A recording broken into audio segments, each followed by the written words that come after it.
예수님과 대화를 시작합니다. 매주일 이렇게 대화 동영상, 예수님과의 대화 동영상을 올리고 있는데요. 제가 요즘에 어떻게 하고 있나 이런 생각을 좀 되돌아보니까 대화라기보다는 그냥 일방적으로 내 이야기를 좀 늘어놓고 있지 않았는가. 좀 그런 경향이 좀 많아지고 있었던 어떤 그런 느낌입니다.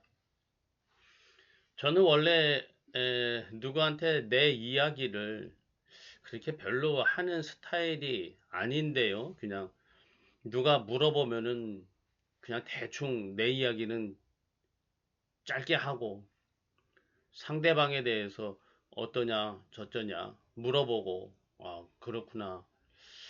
좀 다른 사람 이야기를 좀 많이 뭐 들으려고 듣는 게 아니라 내 이야기를 안 하다 보니까 다른 사람 이야기를 좀 많이 듣게 되는, 듣고 있는 그러한 경향이 좀 있었는데, 대화 동영상을 이렇게 매주일 이렇게 촬영을 하다 보니까, 올리다 보니까, 내 이야기 하는 게 늘었어요.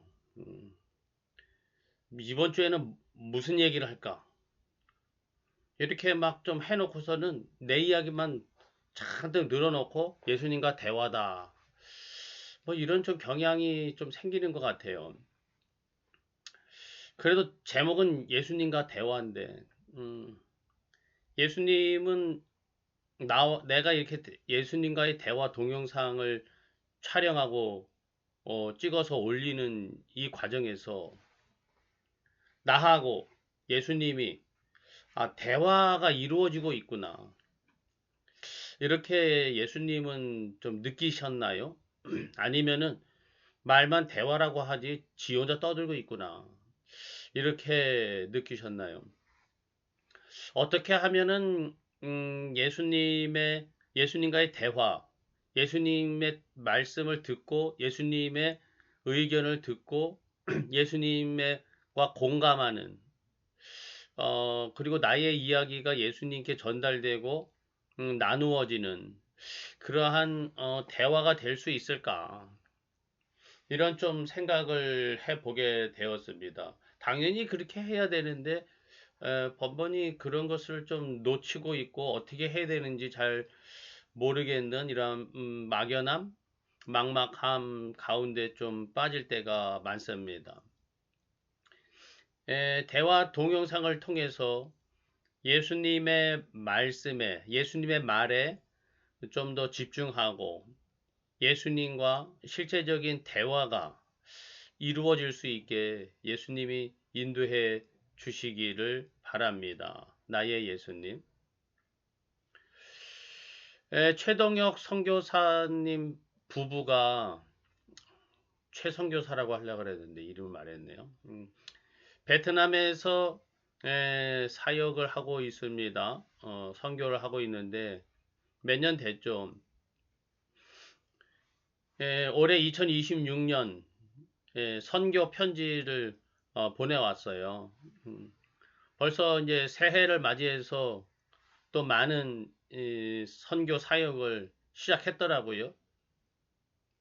물론 매년 많은 사람들을 만나고 많은 교회들을 방문하고 베트남 전역을 특히 산간 지역 이런 데를 많이 또 오가고 하는데 건강과 안전을 지켜주시기를 바랍니다. 참 안전한 지역에서 자기가 활동하는 지역 안에서만 활동하면은 뭐 아무 상관없겠지만은 너무나 광범위한 지역을 다니면서 이렇게 하니까 음, 안전 문제도 있고 또 건강 문제도 있습니다. 그다음에 경비가 또 부족하지 않게 채워 주시기를 바랍니다. 어디서 돈을 받고 하는 게 아니라 선교지에서 가서 또 후원도 하고 또 이렇게 하면서 베풀면서 사역을 해야 되는 그런 방식이다 보니까 음, 경비가 부족하지 않게 채워주시고 근데 가만 보면은 참 아무도 한 사람도 알지 못하는 그 오지에 가가지고 어떻게 그렇게 많은 사람들을 만나고 한국 사람들 한 명도 없어요. 다 그 베트남 사람들, 현지 사람들을 만나고 그들에게 그렇게 복음을 전하고 그 교회들과 이렇게 소통하고 하면서 하는 게 참 대단하다 싶어요. 그런데 너무 이런 활동에 너무 욕심 부리는 건 아닌가. 활동을 너무 많이 넓혀 나가려고만 하고 있지는 않은가. 그런 좀 제 입장에서 그렇게 좀 보입니다. 저는 활동을 될 수 있으면 별로 안 하려고 하는 그러한 이 사람이다 보니까 야 저렇게까지 해야 되나 막 이런 생각이 들 때도 있어요. 그리고 이제 그 선교 편지를 이렇게 읽으면서 그런 느낌을 받았습니다. 양적 성장 위주의 선교 사역이었다면 이제는 질적인 성숙을 향한 어떠한 이러한 사역이 함께 이루어져야 되지 않는가. 이러한 고민과 그러한 방향 설정이 좀 느껴졌어요.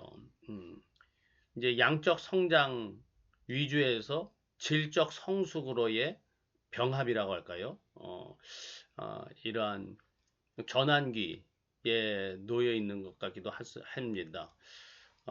선교 사역 한 해 한 해 거듭할수록 매번 매 자리에서 똑같은 방식으로 하는 게 아니라 그 변화에 따라서 또 계속적으로 목회와 양육이 선교와 양육이 예수님 안에서 이루어지게 하여 주시옵소서. 나의 예수님.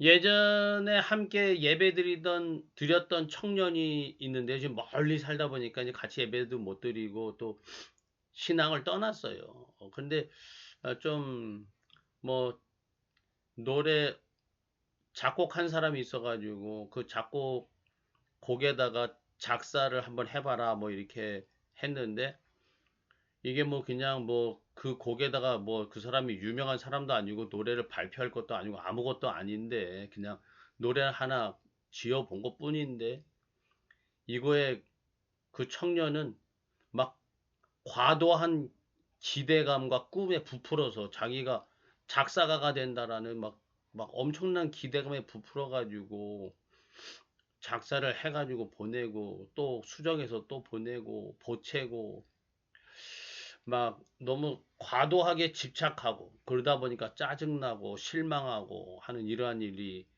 최근에 좀 있었습니다.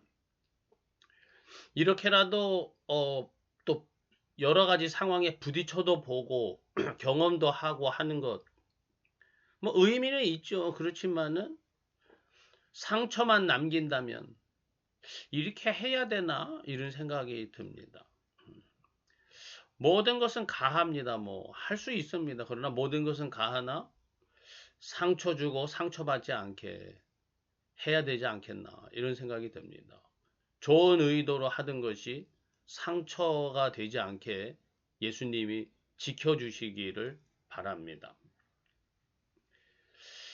지난주에 그 가정 방문 예배를 드렸어요. 신방이죠, 신방.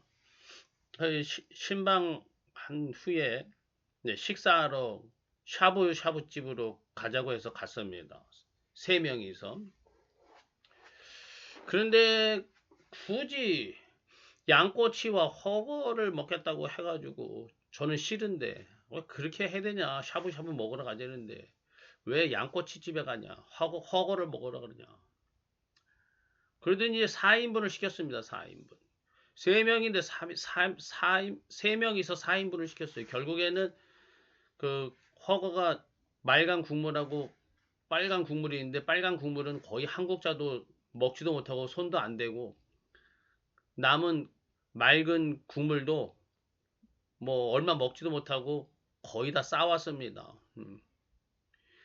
그럴 거면서 그렇게 거길 갔어야 되는가? 또 가서 그렇게 시켜야 됐는가? 이게 왜 과정 방문 예배를 드리는데 이렇게까지 해야 되는지 참 이런 식으로 가정 방문 예배를 계속 드려야 되는 건지 참 짜증도 나고 좀 기분이 언짢으면서 가정 방문 예배 이게 뭐 하는 건가 좀 회의감이 좀 들었습니다. 음. 다음에는 어떤 식으로 예배를 드리고 식사를 해야 될까요? 예수님은 이 가정 방문 예배에 대해서 어떻게 보시는지 예수님이 인도해 주시기를 바랍니다. 나의 예수님.